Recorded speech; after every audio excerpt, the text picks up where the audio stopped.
What is going on, everybody? Welcome to the very first episode of the 2019-20 season of Game Time Decision. This is year 2 for us on this NBA show, and you know I had to tip it off with a bang. Joining me this week is the one and only Zach Noble of the Four Seasons podcast on Dash Radio. We had him on last time, and we had almost 1,000 downloads in the month on just that show alone. Zach, how are you? Welcome back. Heck yeah, that's great to hear that people actually want to listen to me. I'm happy to be back. I like talking with you. I always enjoy interacting with you, my friend. Yeah, man. I mean, I blew my mind. So I listened to our last show. I always like to listen to the previous show of the guests that I've already had on before, just so I can remember something. Like maybe there's something that we touched on before that we said we were going to do the following time, and we didn't do anything crazy. I just had some crazy statements saying that certain teams were going to win championships, but we're not going to get into any of that. But yeah, man, I'm excited to have you on, and you brought so many downloads to this little show over here that I have to say thank you for coming back. Anytime, man. I wish you'd invite me a little more, but we're here. First show of the year. Let's kick this thing off. First show of the year. Let's start it all off. Zach, we've had a crazy summer. We've had players changing to different teams. We've had players being injured, not knowing when they're actually coming back. It's been an insane summer. So, and I don't want to touch on any of that because, I mean, leading up to this point, everyone has touched on that quite a bit. So I'm just going to start off with the very first topic that I sent your way. Who is your favorite in both of these conferences, East and West? Who do you think is coming out on both sides? Yeah, so favorite versus regular season versus postseason, a little different for me. I truly think there's still 5 contenders, but 6 depending on when Klay Thompson comes back. To be honest, those 6 teams, I got the Clippers being the top in the West, along with the Lakers, Houston Rockets, and then, the Kings, the right? Golden State Warriors. Oh. The Golden State Warriors, there we are. And then the 2 from the East, I got the 76ers and the Milwaukee Bucks. And I think they're in a tier of their there's 3-4 teams in the West that I think are in that tier 1 for contention that can really make the NBA Finals. But if I'm pinpointing one in each conference, I got the Clippers versus the Philadelphia 76ers, just because of the adjustments they've made. I think the Sixers have arguably the best starting 5 in the league, and the Bucks, I mean, I like the Bucks' depth a lot better than the Sixers, but that starting 5 is what's going to separate things. See, I agree with you. I think the Clippers are the favorite in the West. The shoulder surgeries, that's with the S at the end of it, for Paul George makes me a little concerned. I think they're going to wait as long as they can for him to make his return. That means you're going to see quite a bit of Kawhi in the beginning, not so much at the end. Is Paul George going to have to carry that load to find his rhythm again? I love their depth. The fact that they didn't have to get rid of Lou Williams, Montrezl Harrell. They still got Zubac. I mean, those names alone, without even naming the rest of that bench, like Shamit and all these other guys, Patrick Beverly, those are players that are going to get you wins. That's a team that had a comeback game against a Golden State Warriors team with Kevin Durant.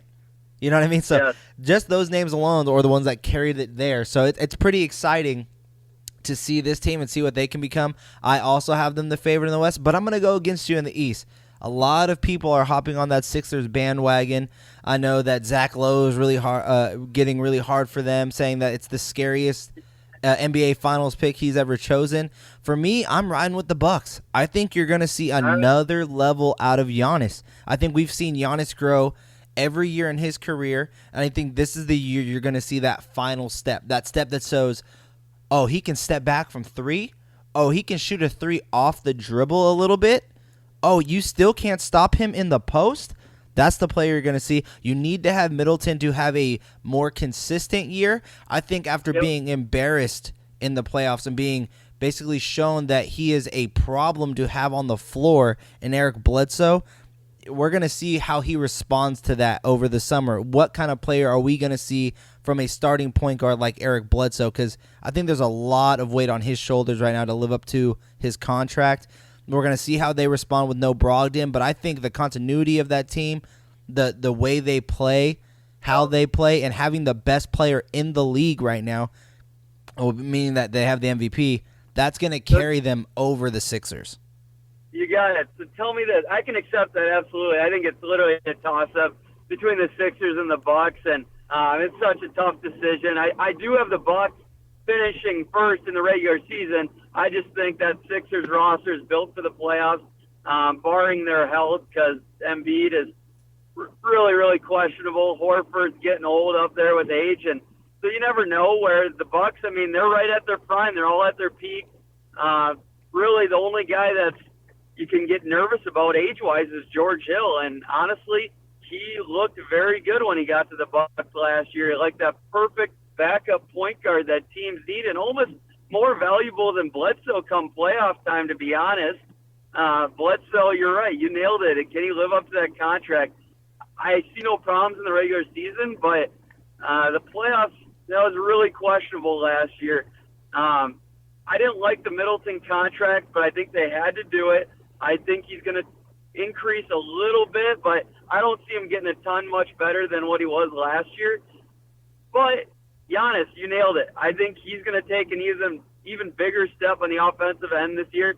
His decision-making is only getting better.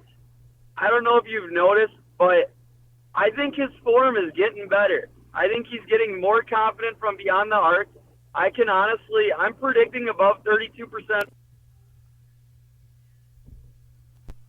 per game. I think he's actually going to make people come out and guard him versus letting him take it from like an Embiid standpoint.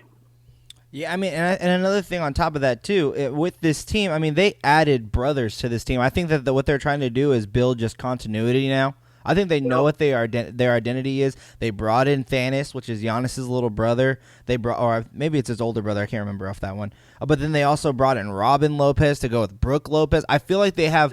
I think they, as well as if you look at this roster from top to bottom, I mean, adding a guy like Kyle Korver, I think Dragan Bender has question marks on him. You then get a veteran in Wesley Matthews. Does he have still some tread on those tires? I know he's been looking a little off over the past few years, but I think Pat Connaughton is going to be a surprise this year as well. Pat Connaughton was one of those guys that was turning heads last season. Is he going to make that jump? But to just have that continuity, I think they know what their identity is, but I love the fact that when you look to their bench, they have a whole different type of identity. They have a bruising type of identity where they're big. They run a more ordinary type of lineup where you have two bigs, a small forward, a point guard, and a shooting guard.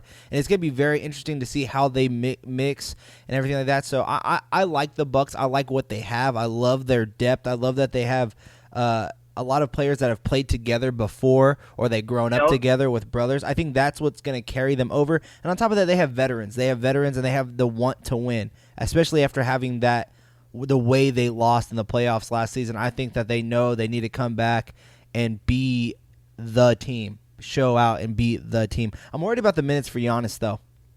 I don't know. Really? Yeah, I think their team is set up perfectly for minutes because they might have the greatest depth in the league besides, I mean, the Clippers are up there, and then I'm blanking on, I was just talking about these guys the other day and their depth, but the Bucks are up there in the top 3 to 5 for depth, and the great thing about the Bucks is you got guys like Wes Matthews, Brooke Lopez, Robin Lopez that aren't demanding minutes to reach their potential and what they can bring to the team. George Hill, like Pat Connaughton and Sterling Brown are the two guys that are really going to make up for the loss of Malcolm Brogdon, and I just see those guys, like, they're able to improve without demanding a ton of minutes. I think they're going to get there with or without, like, getting 25, 30 minutes a game. I think they can get there in this system at about 20 minutes a game, and very few players can say that. Where my worry, though.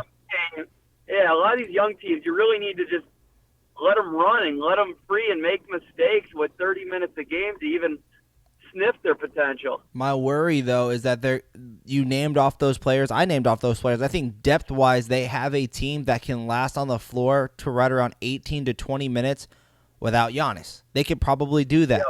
But they're already talking about, there's been leaks coming out of that organization that they're going to look to load manage Giannis this year so he does not get worn down in the playoffs. And I don't know how many wins I can expect with this team without Giannis playing. Like, I like their depth. I like what they are capable of doing with Giannis off the floor, but I don't like it for a 48-minute game. And I don't know if they're able to hold on with that type of team. Like Middleton. Middleton is a good player. Like you said, I don't see a huge growth from last season to this year. I think you know exactly what he is. He's just a perfect fit next to Giannis. He's just that perfect fit. That's it. You have to pay the perfect fits. But is there somebody else on this team that can take over and win games if Giannis isn't there? And I don't believe that there is. And that's where I think a guy like Bledsoe needs to show up for his contract. I think Middleton earned his contract because of fit and what he did making an all-star appearance in the East last year. But he needs to stay the exact same. But I think that's why I said a lot of weight is going to be on the shoulders of Eric Bledsoe this year, especially now with the absence of Brogdon. No, absolutely. You nailed it. And the other team I was blanking on with depth, I think the Denver Nuggets have the best depth in the league, but the Bucks are right there. Oh, that's a perfect segue into this next topic here because, you know, we're talking about these top teams, and a lot of people have a good idea, especially out in the East, on what they're seeing, you know, 1 through 8, and basically saying, who do you think's falling out? Is it the Pistons in the East? Are they going to be the ones that go out? Is Chicago going to sneak their way in there now? Like, is the Indiana Pacers even going to be the Indiana Pacers they once were once Victor Oladipo comes back? And then you go to the West, and it's just it's literally the shooters out West. You don't know who is going to end up in that top eight. There's been a lot of names thrown around, though, Zach. Who is your dark horse to make the playoffs this year, and which team should everyone be keeping their eye on when it comes to that time when the playoff race starts to heat up? Yeah, you got it. So in the West, I look at it this way. Basically, 8 through 11, there's 11 teams I think can truly make the playoffs. I'm not that sold on Dallas like a lot of people are, but those teams on the outside looking in the West for me, I got the Kings as the leader in the clubhouse. I can definitely see the Kings making the playoffs. It's just it's Luke Walton for me. I wish they would have stuck with Dave Yeager one more year because the development, I was really impressed with the year he had. But I like Luke Walton as a coach. I think he did a great job in L.A. I don't think there's anything wrong with the Luke Walton adjustment. So we'll see if he's able to get these guys to click and on his schedule and on his plan really quickly. That's a big question mark to me. But the other two teams in the West are the New Orleans Pelicans and the Minnesota Timberwolves. New Orleans now with the news of Zion, I'm a little wary about. So if he doesn't play 60 games, there's no way they make the playoffs. So I'm close to calling those guys out, but I think he's only going to miss about 10 to 15 at the moment. So in the East, the teams I have pegged on the outside looking in are Atlanta and Chicago are the only two teams that have a great chance that a lot of people aren't really talking about. But Miami Heat, they didn't make it last year, but I could see the Heat finishing honestly as high as number 3 this year. Wow, the Heat at number 3. So you have the Celtics down to 4, or where do you have the Celtics? Where do you have the Celtics and the Nets? Because I feel like those two teams are very interesting. I think a lot of people are eyeing the Magic, but at number 3, you say the Heat. So which? Yeah, so I got the Heat in my actual predictions that we just released. I got the Heat at number 4, but they're 2 games behind the Celtics in the 3 seed. Wow. And then I have Brooklyn at 5. Where do you have the Raptors? That's the right question, my friend. That's where I'm getting a lot of heat. So in the East, call me crazy, but like I said, there's a tier 1, which is the Bucks and Philly, and they're way ahead of everybody else. But 3 through 9 is my tier 2, where I think it honestly could fall in any order 3 through 9 besides the Magic. I think they can only fall basically 6 through 8. But the Raptors, I have falling out of the playoffs to number 9. That is wow. Okay, well then let me ask you this question then, though, because I could actually see something like that happening if this were to happen, and that is, are they going to trade away their assets? Are they going to finally make a deal to start bringing in young players to work around Pascal Siakam and trade away Marc Gasol? 1 year left on his deal. They just signed Kyle Lowry. He has this year and 1 year after, which makes him even more of an asset. You have Serge Ibaka on 1 more year. You have all of these players that are expendable. Are they going to make the move to finally start building for their future? I can see that happening, but at the same time, if I'm just looking at their roster today, they're the 5th seed in the East. They're the 5th seed. Yeah, like I said, the Raptors could finish as high as 3 for me. It's jam-packed. Like the 3 seed in my predictions, I got Boston at 50 wins, and I got Toronto at the 9th seed with 45, so only 5 games separating those teams. The win total jumps when you get to 2-1, obviously, for me. But here's my reasoning on the Raptors. It's just like Kyle Lowry clearly took a decline last year. Marc Gasol, I mean, yes, he was great defensively in the playoffs, but offensively, he took a big decline as well last year. And honestly, his load, his role wasn't that heavy. He was definitely a really strong role player and a major interior defensive asset, and that's what they used him as. So I'm not sure what I'm going to get out of those guys, and you nailed it on the head. I think they're a very strong trade candidate with those 2 guys, and then you throw in Serge Ibaka there. If things start off slow for those guys, I definitely can see them selling, being a really big seller early in the season, and start building around Siakam, Van Fleet, and OG Anunoby. So in the East, you said your dark horse team, basically the team that everyone should be keeping their eye on, is the Miami Heat, though. That's the team. Finish high, yeah. To finish high. Like, I think this Heat team could basically contend for a second round and give Philly or Milwaukee a battle. I think they're going to trade for Chris Paul. I really think they're going to trade for Chris Paul. I have no sources on that, but I think it's going to happen. I really want it. I believe the rumblings are true. It's been going on forever. It's just, what is Miami willing to give up? I think they're willing to give up a lot. I think they're going to give up. I think they're going to finally sell off of Waiters Island. I think they're going to give up Goran Dragic. I think they found what they want in Tyler Hero. Yep. I think that they know what their identity is. Their identity is going to basically bruise you. They're not going to be the grit and grind of Memphis. They're going to be I'm going to push you around because in my mind, I'm better than you. And I think that's why they wanted Jimmy Butler. I think that's why they're keeping their eye on Chris Paul. These are players that have something to prove still, that they're trying to shake off an identity that was given to them by the media. And I think that they know that. And you can tell by how they talk to the media, how they present their team. And I think it's also just because of the structure in that organization to where they're going to surprise a lot of people. So I actually really like that pick that you chose for the Miami Heat. They're definitely a huge buyer, I'll tell you that. They're going to be looking for deals nonstop, and Bradley Beal was their top target. Now they can't trade for him till next summer, so he's kind of out of the picture. But only other major names that I can see popping up sooner than later is like Kevin Love and Danilo Gallinari. Yeah, neither of those guys none of those guys will be a good fit, though. I mean, Gallo maybe, but Kevin Love. I love him there. Yeah, honestly, I do. Next to Bam Adebayo, like Bam will hold the defense down and be that anchor. So if you get in somebody who can score and just, I think a Gallo is a better fit than Love, though. I think that's just too much of big bodies next to big bodies. I think if you can get a guy like Gallo with Chris Paul from OKC, that'd be that would be a stellar addition to their team. Out west, though, who's that team that people should keep their eye on before I give you my picks? Was it the Pelicans? Yeah, so I named the 3 teams, the Kings, Pelicans, and Timberwolves that could fight for a final spot. But are you talking? Is that what you're talking about? So if you had to choose, because you named off 3, but I didn't, because when we went out east, you gave me 1. So I'm gonna try and stick to you saying, hey, this is my team. This is the one I'm gonna ride with. Put your eyeballs on them because they're gonna be the one that surprises you and makes the playoffs. Which team is that of those 3 teams? Sure.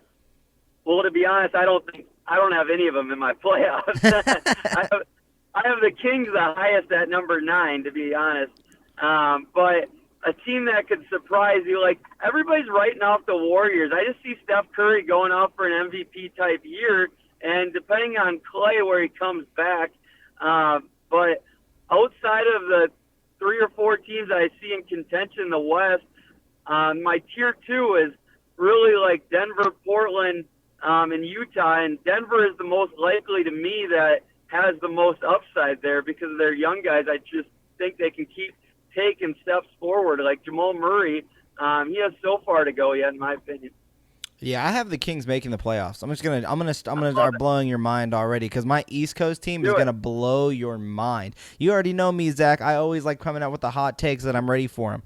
So this is my first one. Kings finished the 7th seed in the Western Conference this year. That's my hot take there. Wow. Yep. I also have the Portland Trailblazers and the San Antonio Spurs not making the playoffs this year. That was another. Then who's your 8? I'm not revealing my full 8 yet until the day before the NBA season, but just know that the Portland Trail Blazers and the San Antonio Spurs both do not make it this year. So those are they're my 7-8, Portland, San Antonio. So I can accept the Kings at 7, no doubt. Kings are going to be at 7. I think the Warriors have their start to the season is going to be crucial to what turns out for their year, because losing Willie Cauley-Stein for the entire month of October, potentially into November, is kind of scary. Is Kevin Looney the true answer there? How healthy can Steph Curry be? I mean, yeah, he's Steph Curry.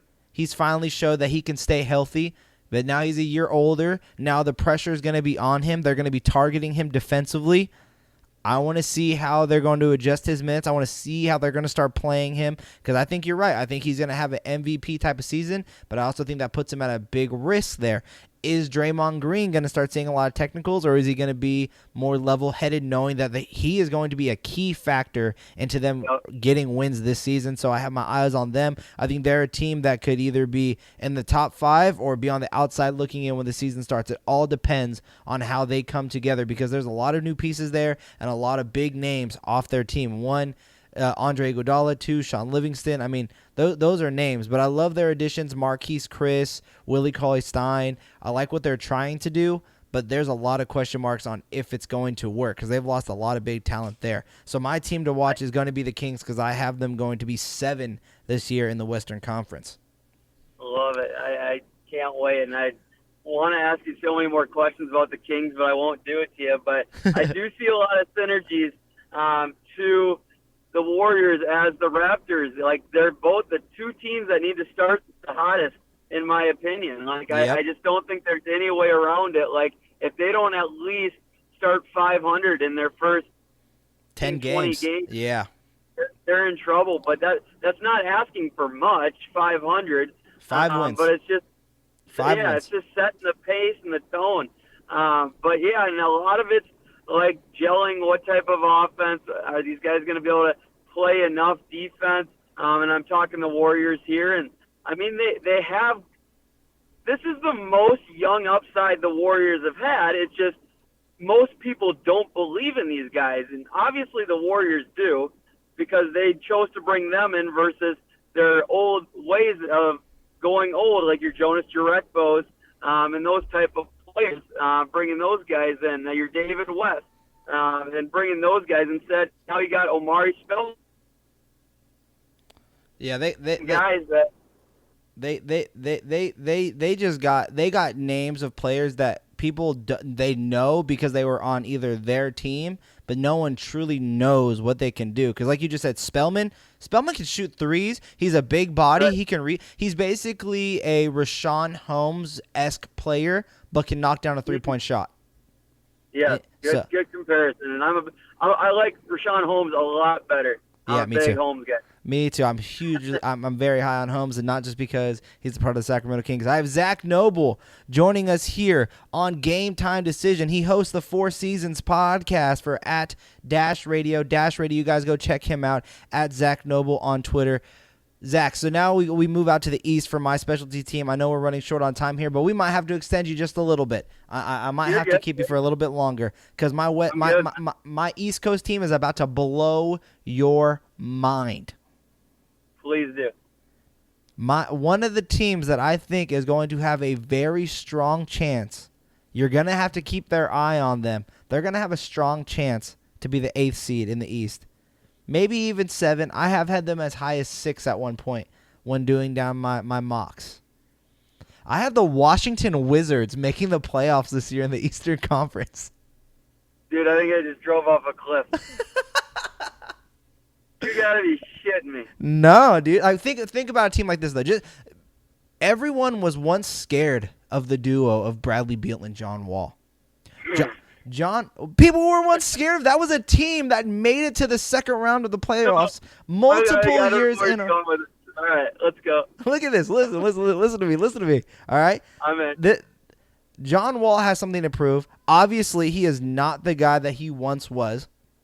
And we all know that. But he has finally come to the realization on multiple times leading up to workouts, leading up to training camp. I had a brain fart right there. Leading up to training camp, multiple times through the media has said, I need Bradley Beal. He understands that he needs Bradley Beal. Bradley Beal, on the opposite hand, does not need him, but he finally got the money that he deserves. Maybe not for the years that he wanted, but at least for the amount of money. He proved his dedication to Washington just so he can have the opportunity to leave there in 2 years.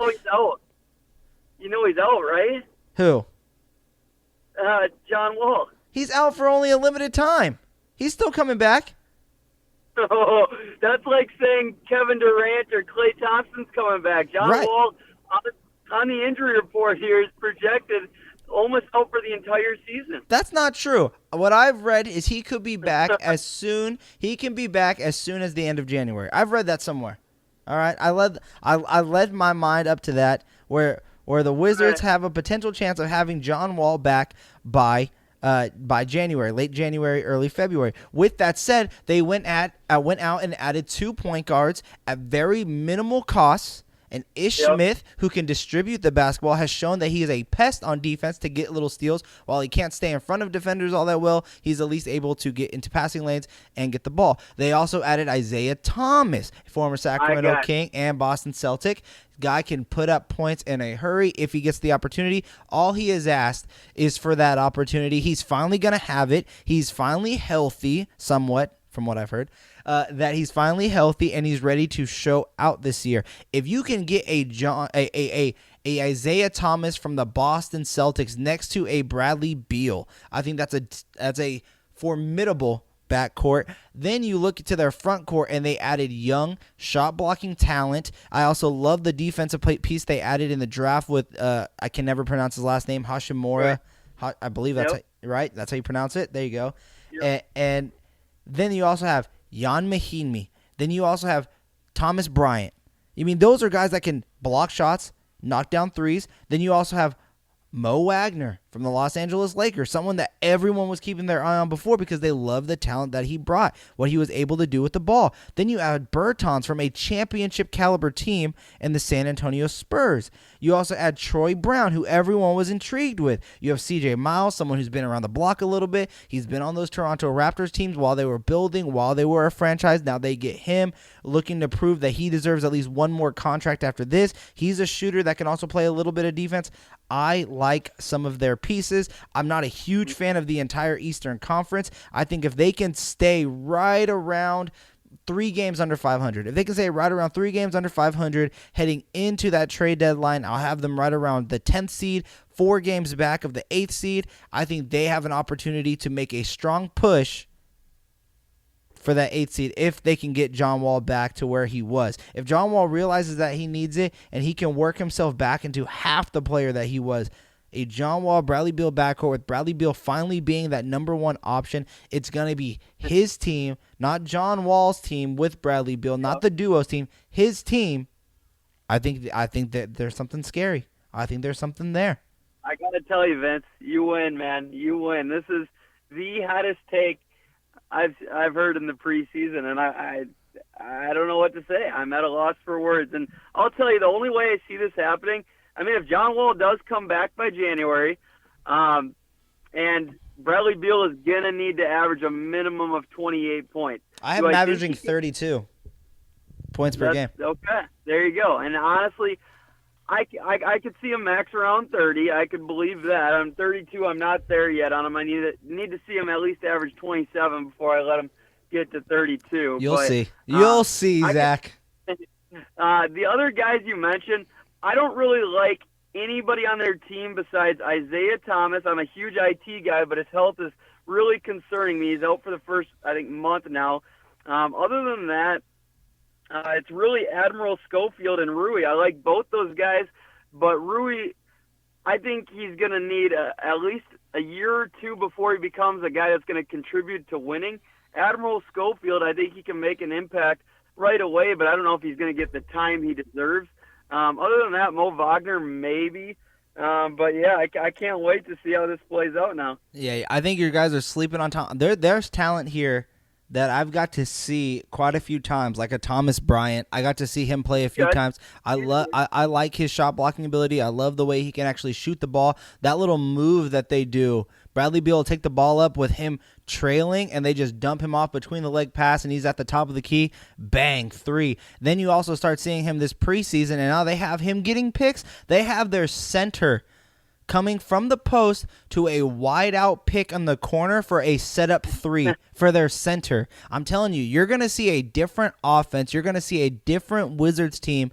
I'm not saying that they're going to be good. What I'm saying is if they're going to play to the expectations from the people that I've talked to and how they're going to use these players, and just by me watching these players, I think they're going to surprise. I think you got to keep your eyes on them. I think you got to keep your eyes on them. Tell me this. Please tell me you just have them as the 8th seed, right? Oh, if they're making the playoffs, it's the A seed. But I've had them as high. But I have had them as high as 6, just because I don't trust anybody else in the East. I don't. That's fair. I don't trust the East is Detroit really Pistons. questionable. I don't trust the Pistons. I don't trust the Bulls. I don't trust the Celtics. I don't trust a lot of these teams to be. I think the Celtics are a team that's also scary on the verge of trading away pieces. Like I think at the end of the year, I think they're definitely a Bradley Beal candidate. But if he was able to get traded before then, I think they would definitely be in the Bradley Beal market. Yeah, I think Jason Tatum, Jaylen Brown is going to be a trade at some point. I don't know if they're going to keep the both of them. That team scares me. I also don't even trust the Nets. I don't know how good the Nets really are. We've seen a Kyrie, they're basically Celtics 2.0. Yeah, but Kenny Atkinson, I just believe in him too much, and even though the other guys, like their second best player in my opinion, Karis LeVert, I think he might win Most Improved Player of the Year. But can he stay healthy? Can he stay healthy? Correct. Yeah, I don't think he's ever played more than 60 games. So. Right. That's what makes me nervous about the Nets. Is I don't trust anybody in the East. Out West, I know these Kings. I see how they play. They have a chance to be. I have them as 7. That's the highest I can put them as 7. I could not take them any higher. I think people are sleeping on the Nuggets. Trade real quick. Buddy can demand a trade all he wants to. He's a restricted free agent. This is a power move by him and his camp to try and get paid right now for his extension, where he, no matter what, he's going to be a restricted free agent. But at the same time, but it doesn't mean you can't trade him right now after this deal. I just think that they're going to keep him. I think a deal is going to get done. I think the Kings. I think it was a very fair offer, $90 million for 4 years. While he said he felt insulted, I think that's just, again, I think he's trying to make a power move heading into Monday. But at the same time, I think that he's going to get it. All right, Zach, let's go ahead and move on now. We've talked about these dark horses enough. I think I'm going to get a lot of Wizard fans after this. I also think I'm going to get a lot of shots at me saying I don't know anything about the NBA after this. So we're going to see how people treat me after this episode. But we're talking about extensions now. We've already brought up Hield. This next topic here is coming up to some of these big names. Which player do you think deserves the max extension? Pascal Siakam, Buddy Hield, Jaylen Brown, or Jason Tatum? Yeah, you got it. So I'm a huge Buddy and I'm a huge Pascal guy. I think those two for sure deserve the max immediately. Especially Buddy might not deserve it everywhere. Pascal deserves the max. Any team in this country and in the association, any team in North America, he deserves a max contract from. Buddy Hield, there's definitely teams he doesn't deserve one from, but Sacramento is one that he does. They need to pay him, and his max is only $110 million, correct? Yeah, his max would be. That's where he wants to get That's paid. very low. Yeah, he I deserves to be paid. we'll talk about that in a And second. I mean, here's the thing, and why the only reason why I would accept it, I'm a huge Bogdan guy as well. So if they're able to get Bogdan locked up for 4 years, 51, I think I saw that rumored. He declined that though. But you think there's any chance they can rekindle that, or what do you think? What do you think his market's going to be? See, let's just talk about the Kings, just because this is a topic that I'm pretty close to for now, and then just to harp on it a little bit. I think Siakam is 100% going to get it. There's not a question in my mind that Toronto knows that that's their future piece. He has shown what he can do in a playoff setting. He was a big reason why they won that championship. It was not just Kawhi; it was also because of that young man right there, Pascal Siakam. He is 100% going to get his money. I think there is a huge debate in Boston between who are they going to keep between Jason Tatum and Jaylen Brown. I don't think that you can keep the both of them. I think one of them knows they deserve the money. I think one of them thinks they deserve the money. So one who thinks they've earned it, one who thinks they deserve it. I don't think either of them have actually got to that point where they're a max player for their extensions. I think their potential is the only thing that's keeping them in their mind. So with that being said, we now move to Buddy Hield, where he says he feels insulted by not getting $110 million. You got to understand, paying someone $110 million on a max extension basically says, I'm all in with this core. And I don't know if the Kings are ready to say that yet when they're still in that building phase, or if this is the team that they're ready to go. And I think Amin Al-Hassan touched on that on the jump earlier this week when this news broke out, that once you pay Buddy Hield, and if you are going to pay Bogdanovich that $51 million, if he decides to rekindle that and go back to it, which is a huge question mark in my mind, which is why I started off the summer by saying, don't be surprised that if in February comes around, this team is looking good, that he is the piece that is moved. I've said that multiple times, and it's because age 1, talent 2, people are going to want this guy, and 3, I think Bogdanovich knows what he's worth. I think he sees it, and I don't know if he's willing to take that pay cut, because once you pay Hield, and if you pay Bogdanovich just that $50 million, you still have to sign De'Aaron Fox, and then a year after you sign Fox, you have to then start looking at Bagley, and then that is your team. That is your core. That is when you're going to have to start winning. So that means you know that Luke is your guy, and you have to start winning this year. There's no ifs, ands, or buts about it. You have to know what your identity is. You have to know exactly the way you're going to win games, who your closers are, who your starters are, how you're distributing minutes. And I still think they're at that phase right now where they're in the hope.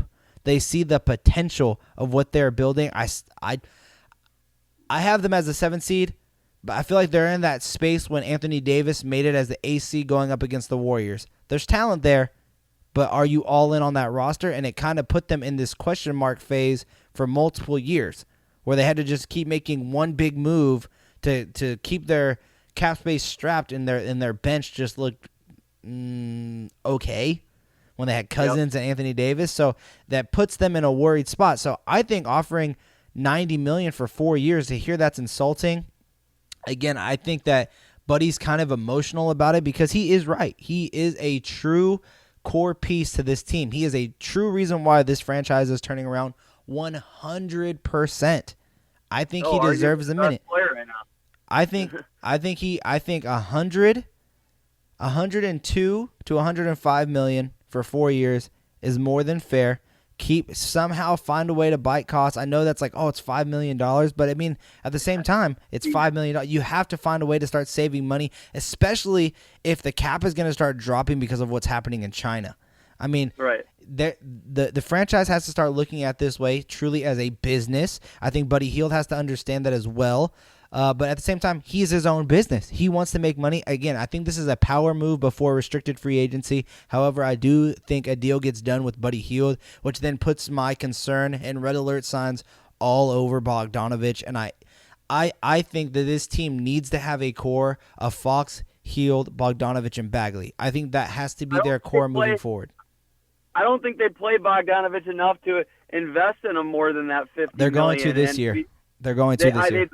They better. I believe in him. He's a guy that deserves 32 minutes a game and a guy that can average 20-plus in a game and be a core franchise player for a team, but he's got to be given the opportunity. Where Buddy's been given the opportunity, we know what Buddy potential is, and we know what Buddy is right now, and he's really freaking good. But I'll tell you this: if you don't want to pay Buddy the $110 million, and you're stuck on that 90, and you can get Bogdan for some crazy reason, you can get him for half the price. Yeah, trade away Buddy, invest in Bogdan, and hopefully Marvin Bagley and these other guys pan out as well. And Fox just keeps getting much better. I think that's an option, a way to go. That's how much I believe in Bogdan. But if you're willing to get up to 102, 105, just go all the way. I mean, make them happy, get this over with. But if it's 90, that's fine. I mean, Buddy might not get more than that. I'd be surprised if he didn't, though. I think he deserves it. Yeah, like I said, I think this team is good. I think this is I believe that they're going to get the extension done. I think Bogdanovich is going to carry over until next offseason. I think they're going to get a deal done by Monday. I think a deal gets done. Wow. I hope you're right, man. I want it done. I want Buddy in Sacramento with Fox. I love him there. See, my thing is though, is I believe that what this team should do, if he wants to get to 110 million, I think to give him up front 100 million and have a bunch of silly incentives. Incentives. Make crazy incentives. All right.